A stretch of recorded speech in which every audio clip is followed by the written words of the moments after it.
Assalomu alaykum aziz vatandoshlar, hurmatli musofirdagi qadrdonlar. Hozirda internet tarmoqlarida juda ham ko'pchilik tomonidan kelayotgan savol mobilizatsiya bo'larkanmi? Shu haqida bilsangiz aytib o'ting degan savollar kelyapti va shu bilan bir qatorda ko'pchilik blogerlar tomonidan Rossiya hududida bo'layotgan voqealarga bildirayotgan munosabatlar, ko'pchilik tomonidan Rossiyani yomon qilib ko'rsatishga harakatlar, hozirgi davrdagi tuzumga qarshi fikrlar bildirayotganlar juda ham ko'payib ketdi va man shu narsaga o'z fikrimni va munosabat bildirmoqchiman. Demak, mobilizatsiya bo'ladimi? Rossiya demak urush boshlangandan beri почти 4 yil bo'lgan bo'lsa, biron marta musofir vatandoshlarimizni hech kim majburlab to'ppay-to'ppay qilib olib ketganini ko'rganimiz yo'q. Bu hammasi tuhmat, quruq gap va O'zbekiston hududida turib Rossiyani yomonlayotgan, obro'sizlantirayotgan qurolli kuchlarni va har xil fitnalar qilayotgan vatandoshlarimiz o'zinglarni ehtiyot qilinglar. Yaqinda deputatlar tomonidan shunaqa qonun tashkil qilinyapti.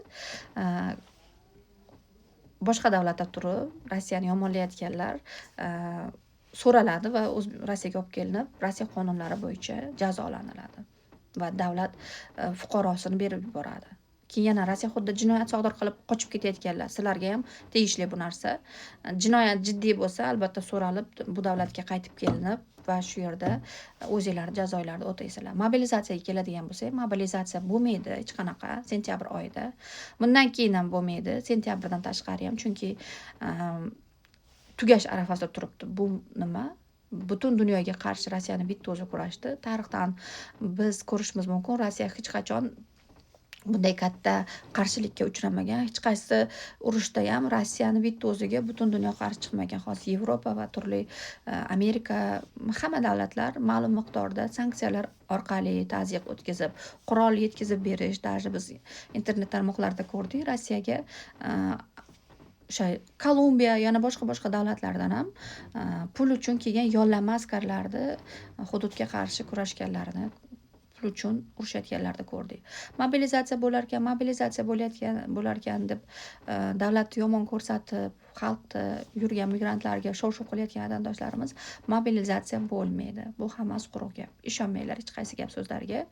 Bu gaplarning hammasi quruq, shunchaki odamlar orasida vahima uyg'otish uchun chiqarilayotgan gap so'zlar.